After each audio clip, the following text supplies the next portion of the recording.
मित्रांनो good morning. आता आपण ब्रेकफास्ट करायला निघालोय. ब्रेकफास्ट करूया. ब्रेकफास्ट झाल्यावरती आपण हॉटेल चेकआउट करूया आणि हॉटेल चेकआउट झाल्यानंतर आपण खजराणा गणपती मंदिर आहे आपल्या हॉटेलच्या लोकेशनपासून एक 2 ते 3 किलोमीटरच्या अंतरावरती आहे आणि आपण तिथे जाऊन दर्शन करू आणि मग नंतर आपल्या पुढच्या प्रवासाला पण सुरुवात करू. पुढचा प्रवास आपला ओंकारेश्वर मंदिर असणार आहे. शंकराचं स्थान आहे.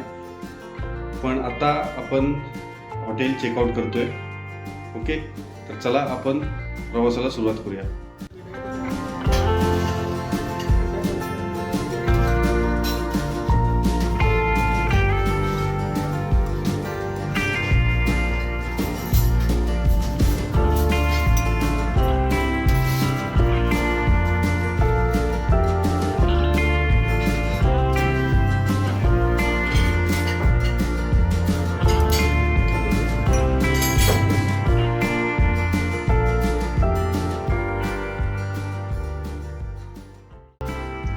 मित्रांनो, इंदूरमधील खजराणा गणपती मंदिर हे एक खूप प्राचीन आणि प्रसिद्ध मंदिर आहे. याची मान्यता अशी आहे की औरंगजेबपासून सुरक्षित ठेवण्यासाठी मूर्ती लपवण्यात आली होती.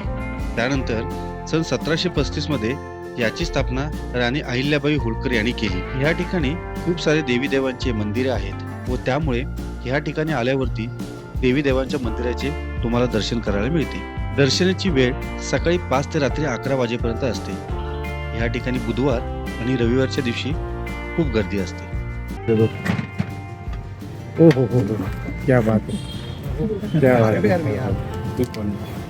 नारळ पाणी प्यायला नारळ पाणी पिऊया. अरे वा, नारळ क्या बात. मस्त छान आहे का म्हणजे नारळ पाणी छान आहे. छान आहे ना. मस्त असं नारळ पाणी पिऊन पुढील प्रवास आम्ही राजवाड्याकडे केला. खजराणा मंदिर ते राजवाडा डिस्टन्स 5 ते 7 किलोमीटर अंतर आहे. 25 ते 30 मिनिटं लागतात. मित्रांनो, इथे नगरपालिकेचं पार्किंग आहे राजवाड्याच्या मागच्या साईडला. इथे आम्ही आता गाडी पार्किंग केली आणि राजवाडा बघायला इथून जायचं आहे.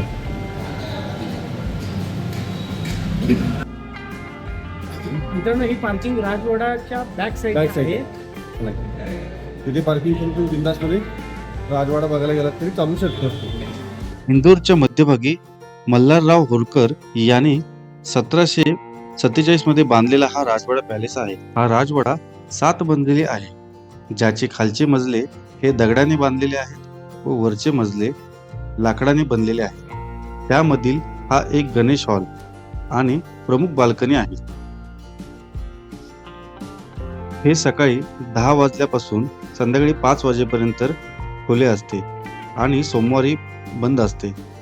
याची एंट्री फी 20 रुपये आहे. राजवाडा शेजारी खूप असे मोठे मार्केट आहे. तिथे तुम्ही शॉपिंग पण करू शकता आणि या ठिकाणी वेगवेगळे लोकल फूड देखील आहेत, ते तुम्ही ट्राय करू शकता. त्यामुळे इंदोरला जेव्हा पण याल त्यावेळेला राजवाडा ह्या प्लेसला नक्की विजिट करा. इंदोरमधील साईट सीन झाल्यानंतर आम्ही ओंकारेश्वरला निघालो. ओंकारेश्वर हे अंतर 80 किलोमीटरचे आहे.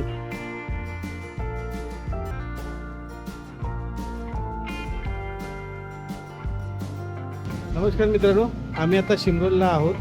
आपल्या गाडीमध्ये आता डिझेल कमी आहे ना. चिपळूणमध्ये जे डिझेल टाकलं होतं त्या डिझेलपासून आता आपलं 1000 किलोमीटर झालेलं आहे चिपळूणवरून. तर आता डिझेल संपलेलं आहे. एक 50 किलोमीटर शिल्लक आहे डिझेल. आता आपण डिझेल टाकी फुल करतोय परत एकदा.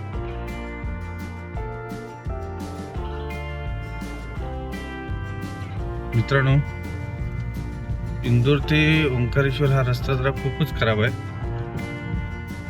आणि त्यामुळे खूप वेळ लागतो. म्हणजे 70 किलोमीटर 70-80 किलोमीटरला पण यायला आपल्याला 3 तास लागतात. आधीमध्ये चांगला आहे पण इतर ठिकाणी खूप म्हणजे खूप खराब आहे.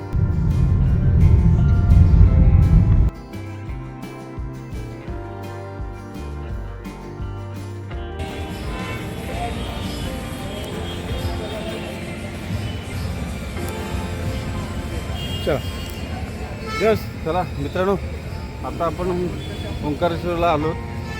पार्किंग केली आहे आता गाडी आपण. आता रिक्षा करूया आणि आपण मंदिरात जाऊन येऊ पहिला, कारण का 7 वाजता झाले. चला.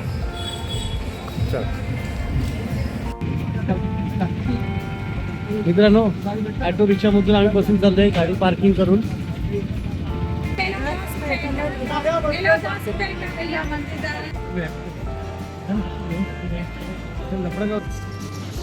मित्रांनो आता मंदिरात निघालो आहोत आम्ही आणि एनर्जी मध्ये आहोत full full energy. Energy. Late झाला असेल तरी एनर्जी फुल आहे.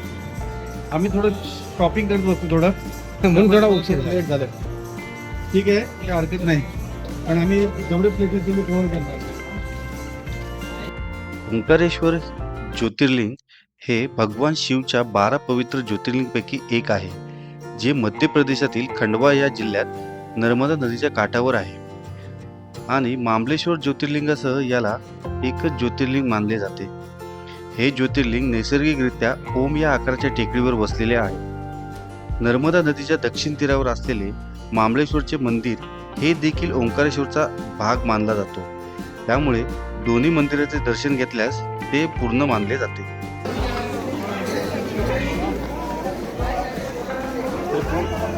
वाह क्या बात आहे यार. वाटते ना.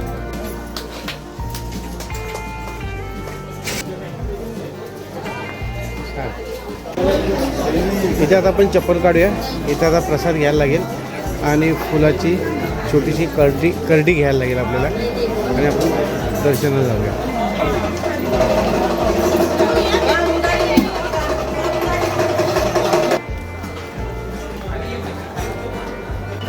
फुलं घेतली आहेत, बेलपत्र घेतले आणि आता ते घेऊन आम्ही आता आतमध्ये. अशा तऱ्हेने आम्ही ओंकारेश्वरचं दर्शन घेतलं, पण तिथे कॅमेरा यूज करायची परमिशन नव्हती, त्यामुळे आतील व्हिडिओ आम्ही काढू शकलो नाही. एकंदरीत दर्शन छान झालं. पुढे मामलेश्वरच्या मंदिरामध्ये गेलो आणि तेथील देखील आम्ही दर्शन घेतलं.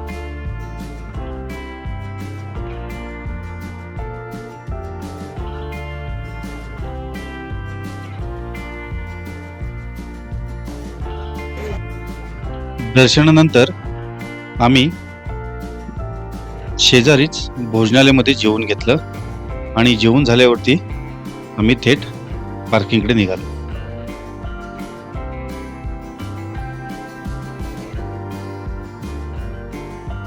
ममलेश्वर महादेवच्या प्रवेशद्वारवरच ब्राह्मण भोजनालय म्हणून आहे. खूप छान जेवण आहे. मी आत्ता टेस्ट केलं, आवडलं आम्हाला पण. तुम्हाला पण नक्की ना आवडेल. तुम्ही जेव्हा आलात नक्कीच जेवण एकदा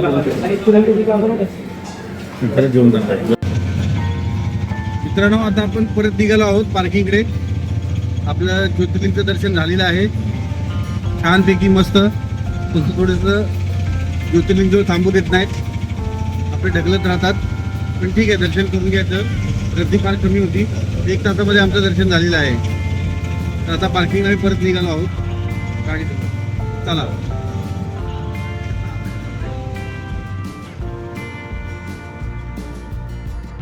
मित्रांनो आता आपलं जेवण करून आपण आता ओंकारेश्वरमधून निघालो आहोत आणि वाजलेले आहेत रात्रीचे 9:55. हे बघा 9:55 झालेले आहेत आता. आणि आता आपण महेश्वरकडे आपण जात आहोत.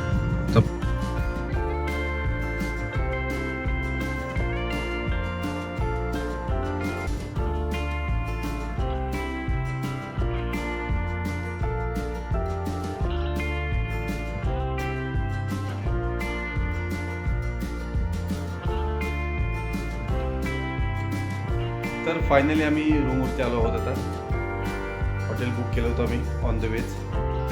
तर आता 11:30 वाजलेत. आम्ही शार्प 11:30ला पोहोचलो इथे. आता उद्या सकाळी आम्ही महेश्वरचं दर्शन करणार आहे ब्रेकफास्ट करून झाल्यानंतर. आजचा प्रवास थोडासा हॅक्टिक होता रस्ता खराब असल्यामुळे, नाहीतर आम्हाला एवढा वेळ लागला नसता. रस्ता खूपच खराब होता.